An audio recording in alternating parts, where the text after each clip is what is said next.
C'est le chaos sur Egghead, l'ordre du Buster Call est définitivement lancé et tous les moyens doivent être mis en œuvre pour quitter l'île de la science qui risque la destruction. Mais Eiichiro Oda n'a décidément pas envie de faire les choses simples. À la fin du chapitre, un mystérieux groupe d'alliés fait son apparition sauvant un bateau de réfugiés dont l'élimination fut ordonnée par Saturne lui-même. De qui s'agit-il? Serait-ce l'armée révolutionnaire conduite par Dragon ou la flotte des Mugiwara voulant sauver leur capitaine? Vous découvrirez tout ça dans cette vidéo et vous risquez aussi d'être surpris car il pourrait s'agir d'un autre personnage particulièrement lié à Luffy.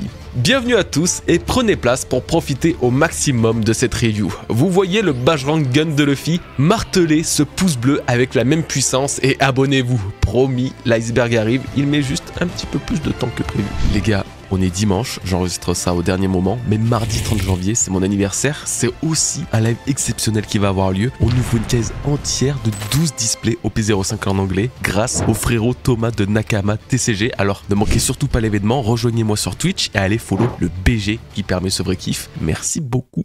Alors très concrètement, les 3 quarts du chapitre ne nous apprennent pas grand chose, c'est plus une succession de mouvements et d'actions assez banales, du moins pour cet arc, qui sont effectués. Alors on va aller au cœur du sujet, l'essentiel et seulement parler de ce qui mérite d'être relevé. On va commencer avec la discussion entre Vegapunk et Saturne qui, bien qu'elle ne sorte pas de l'ordinaire, révèle un sujet toujours très intéressant. Vegapunk s'indigne en effet de l'extrémisme de Saturne qui pourrait simplement le tuer lui plutôt que détruire Egghead qui, on le rappelle, est le pays du futur. Dans le cadre de sa destruction, c'est un recul de 100 ans qui serait effectué, chose qui n'interpelle pas tant Saturne considérant que le progrès n'est pas nécessaire, tandis que Vegapunk lui persiste à penser que c'est pour le bien de l'humanité. Bon, alors globalement, Saturne pas d'accord pour la science de Vegapunk, point barre. Alors, ce qui est intéressant, c'est qu'Egghead se base sur les fondamentaux de l'ancien royaume, puisque nous apprenions au chapitre 1065 que ce royaume antique disparu sans laisser de traces il y a 800 ans était aussi très avancé technologiquement.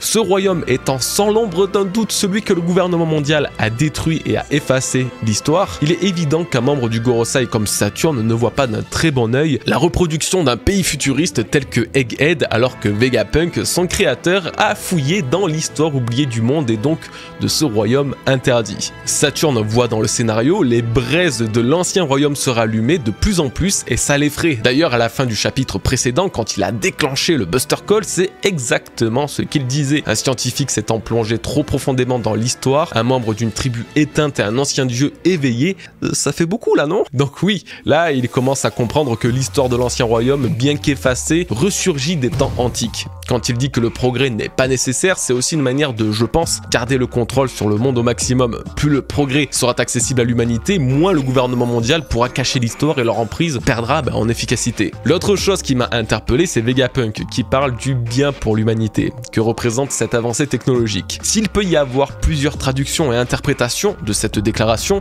j'en ai une en tête qui risque de peut-être plus vous convaincre.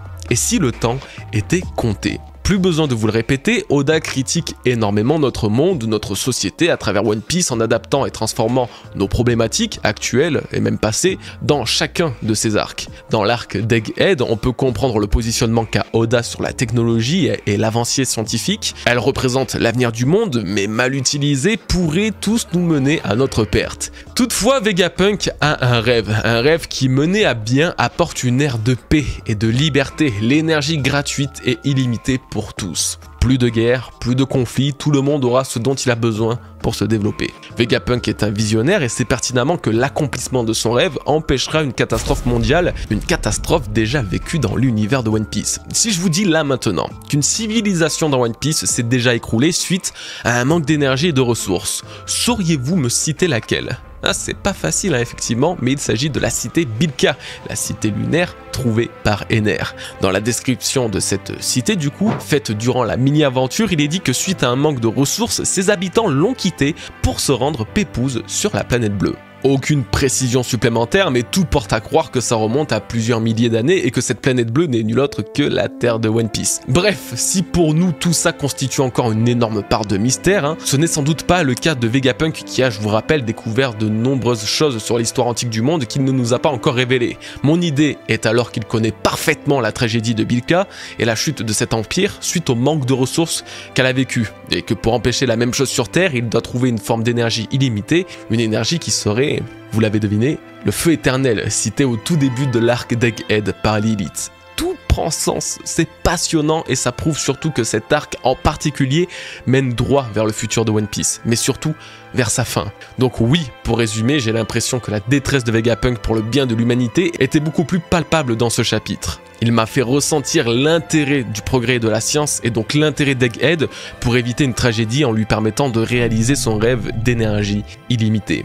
Ah là là, c'est mignon, que de bons sentiments chez ce Vegapunk. Pourtant, et malgré son titre de génie ultime, c'est sûrement l'un des personnages les plus cons de One Piece. Et vous allez découvrir tout ça... Attendez, vous allez découvrir ça tout de suite, pardon, excusez-moi, le changement d'ambiance m'a fait un petit peu peur.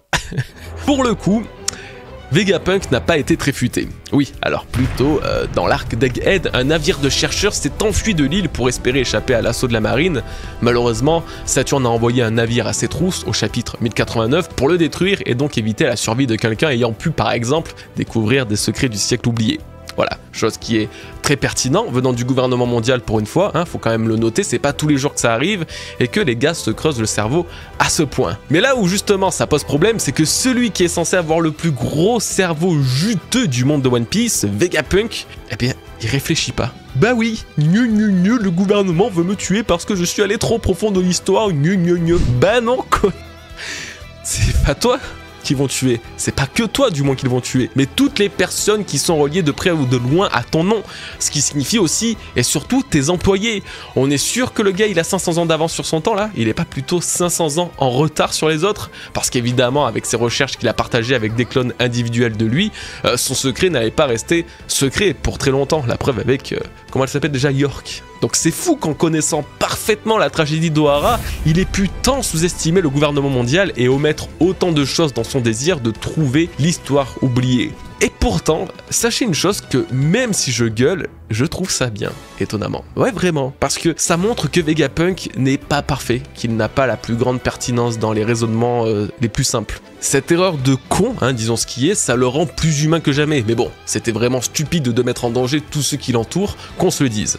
On reparlera de ces rescapés très bientôt puisqu'ils seront au centre du cliffhanger de ce chapitre. Donc maintenant parlons un peu des Mugiwara. On est dans une situation trop chiante qu'Oda fait à chaque fois. Voilà, c'est-à-dire qu'ils sont tous séparés, ils vont devoir tous se retrouver mais la plupart ne pourront pas le faire comme Zoro et Luffy qui sont chacun de leur côté et tout mettra plusieurs chapitres avant qu'ils se rassemblent pour partir. C'est propre à chaque arc, ça, et on s'y fait à force. Mais j'ai vraiment hâte d'avoir droit à un arc complet où ils resteront quasiment tout le temps ensemble. Et je pense que c'est l'une des raisons pour laquelle j'ai autant aimé la fin de Thriller Bark, parce que bah, ils étaient ensemble, ils étaient bien, enfin tu vois, c'était complet, c'était coordonné, voilà. Si Luffy n'est pas encore devant le robot géant antique comme j'espère, on croise les doigts, le rôle de ce monstre sommeillant au fond d'Egghead ne fait que se confirmer. Ils ont besoin de partir, mais sans le Vega Force, aucune issue n'est vraiment possible, à part répéter ce que je vous disais dans le dernier chapitre, et l'utilisation du robot antique. Pour partir, j'apporterai rien de particulièrement nouveau. Je suis fan de ce scénario, le petit robot qui emmène les gens vers Elbaf. Voilà, c'est très simple. Justement, Luffy, lui, continue de se régénérer devant le fast-food automatique d'Egghead, introduit en début d'arc. Alors c'est bien, ça veut dire qu'il va très bientôt revenir au summum de sa force, mais le scénario est quand même toujours un petit peu mystérieux.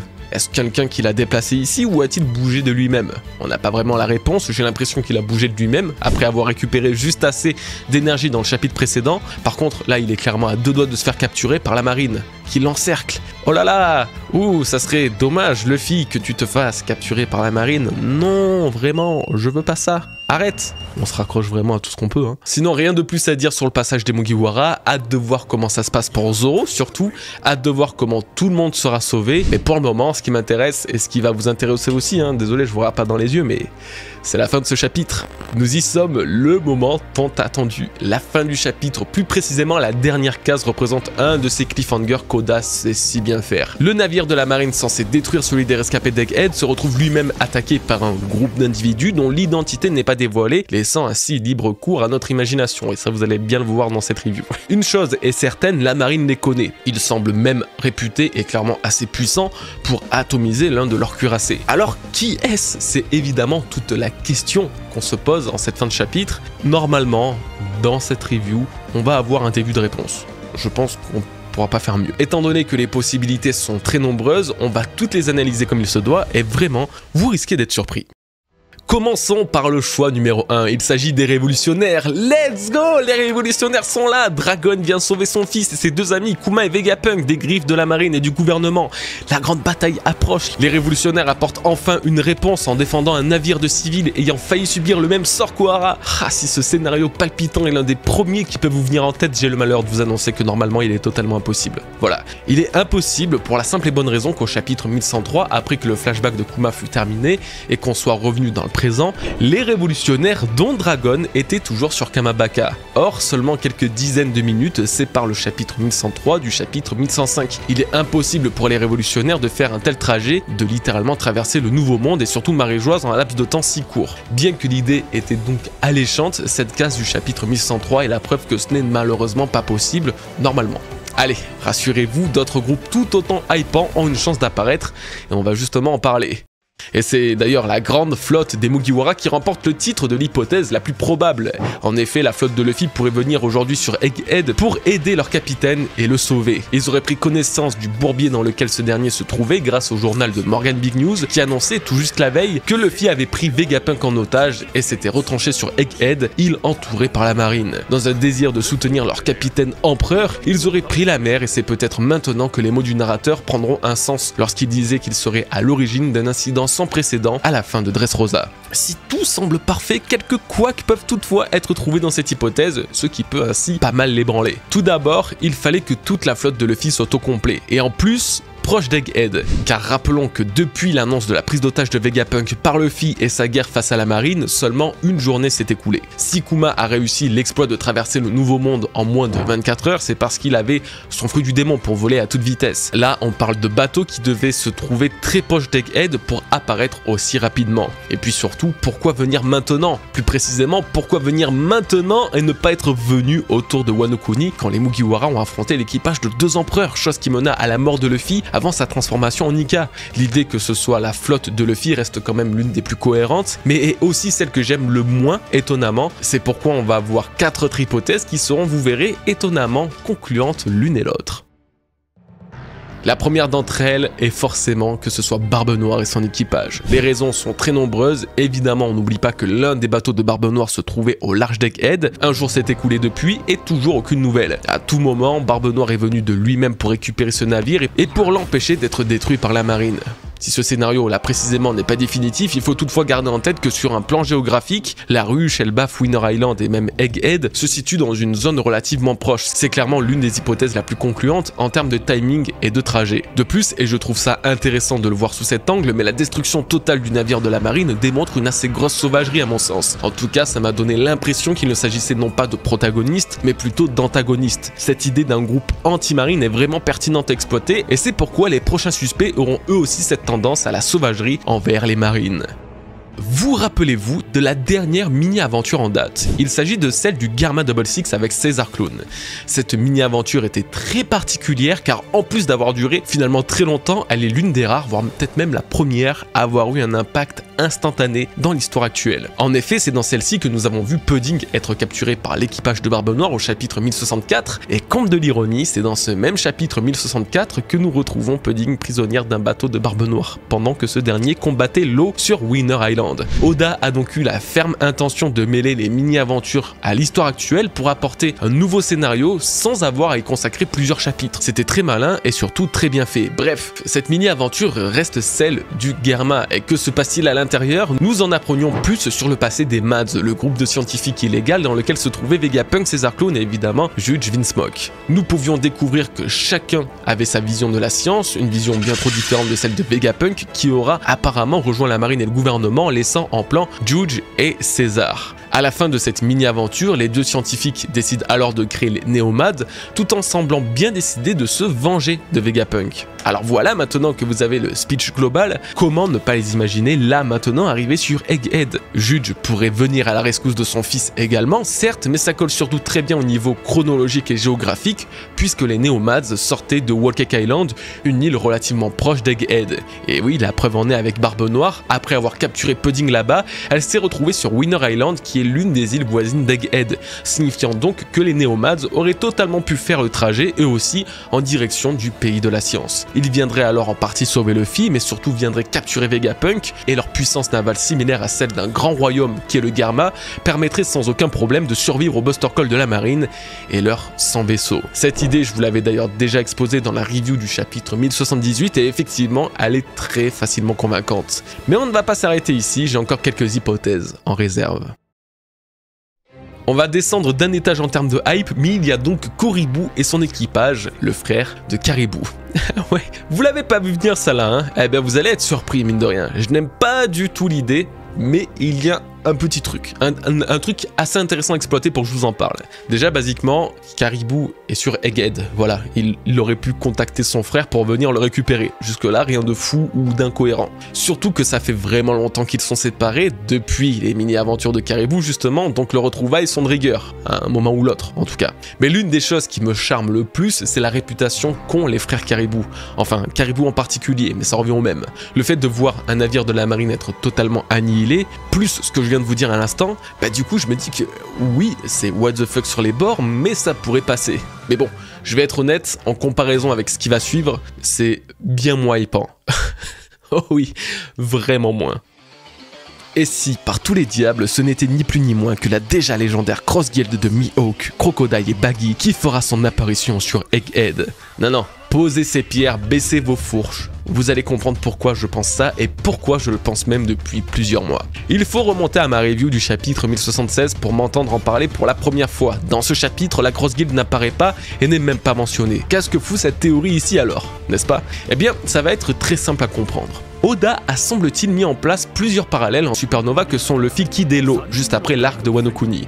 Ils ont chacun une prime de 3 milliards de berry, ils ont chacun éveillé leurs fruits, ils sont chacun à l'origine de la chute d'un empereur et ils ont chacun pris une route distincte en quête du One Piece et donc de l'Aftel. La seule véritable différence qui se trouve chez Luffy, c'est que lui, il a eu le titre d'empereur contrairement aux deux autres, mais ça on y reviendra un petit peu après. Justement, on va parler des deux autres, Law et Kid. Vous n'êtes pas sans savoir que tous les deux, chacun de leur côté, ont vécu des moments pas ouf.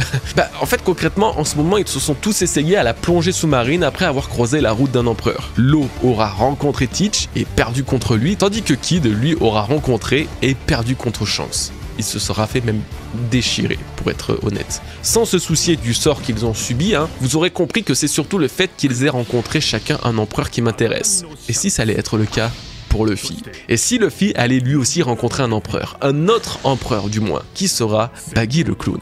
Si le parallèle peut sembler intéressant, un problème est quand même d'actualité. Luffy est sur Egghead et aucun autre empereur se trouve à l'horizon. Le parallèle et la théorie étaient donc foutus? Non, messieurs, dames, ça ne fait que commencer. Le scénario penche en notre faveur et pourrait absolument annoncer l'arrivée de la Cross Guild et il s'agirait d'eux à la fin de ce chapitre 1105. Voici tous les éléments qui vont vous convaincre à 100% de cette théorie. 90%? 80%? 30%? Tout d'abord, il convient de garder en tête que depuis 2 jours, Morgan Big News a dévoilé au monde la présence de Luffy sur Egghead et d'une guerre frénétique contre la marine dans laquelle il s'est lancé. Ce titre serait l'élément déclencheur de la venue de la Cross Guild sur Egghead pour la raison suivante. La Cross Guild a comme principal but de partir en guerre contre la marine. C'est dans l'ADN de ce groupe au point où Mihawk lui-même était autrefois un chasseur de marine. Il fonctionne avec un système de traque de soldats de la marine qui porte ses fruits à en juger la mort tragique de T-Bone annoncée récemment. Justement, dans la dernière apparition de la Cross Guild au chapitre 1082, ils ont dévoilé quoi? Leur nouveau vaisseau mère, celui qu'ils utiliseront pour voyager dès à présent. Est-ce un hasard que ce bateau soit dévoilé là maintenant pendant la guerre d'Egghead? Eh bien peut-être pas. Puis désolé, mais moi je rêve de voir cette grosse figure de proue attaquer la marine. C'est un désir mais ultime. Dans ce même chapitre 1082, Baggy déclarait dans un élan de courage qui m'avait particulièrement touché son intention de prendre One Piece. Sachant que les Mugiwara sont les plus proches de cet objectif en n'ayant pas moins de 3 rods poneglyphes et surtout Nico Robin qui peut les décrypter, la Cross Guild pourrait profiter du chaos d'Egghead pour vouloir récupérer les poneglyphes et donc capturer Robin. Si ça doit vraiment arriver, je vous laisse imaginer qu'ils ne parviendront pas à mener à bien cette mission question, tout simplement car malgré que la Cross Guild soit un vrai équipage d'antagonistes, c'est également un équipage d'anciens alliés des Mugiwara. Luffy fut un temps allié à Baggy et Crocodile durant l'assaut d'Impel Down, ce même Crocodile qui était autrefois le partenaire commercial de Nico Robin. Quant à Zoro, il a passé 2 ans auprès de Mihawk, qu'il a entraîné pour devenir le plus grand sabreur du monde. Ces liens qu'ils ont entre eux pourraient totalement être l'une des raisons les empêchant de sérieusement s'en prendre aux Mugiwara, faisant d'Egghead une opportunité de les sauver malgré l'adversité. Et pour finir, quelque chose qu'on a tendance à oublier et sous-estimer, les Séraphins. Les Séraphins d'Egghead sont toujours bloqués là où se trouvent les membres du Cypher Pole. L'arrivée de la Cross Guild et donc de 3 anciens Shichibukai pourrait leur permettre de découvrir ce que Vegapunk a fait de leur ADN, des clones surpuissants et indestructibles. Egghead est le berceau des Séraphins, leur lieu de naissance et celui de Mihawk s'y trouve. Avec les propriétés du fruit du démon de Mr. One, le bras droit de Crocodile, l'interaction entre la Cross Guild et lui serait parfait. Le moment actuel serait parfait pour ça surtout. Les clones et les originaux opposés l'un face à l'autre pendant que retentit le Buster Call de la marine. Quelle belle tragédie. Vous l'aurez donc compris, il y a beaucoup d'acteurs du monde de One Piece capables d'intervenir là maintenant sur Egghead. Dites-moi ce que vous en pensez. Qui viendra d'après vous? Quelle est la théorie qui vous a le plus charmé dans cette review? Faites-moi un petit commentaire, moi je vais vous faire un petit classement perso. En premier, la Cross Guild, évidemment c'est très clairement mon coup de cœur. En deuxième, les Neomads, le team up au moment où leur ancien collègue est dans la sauce, on me la fait pas à moi.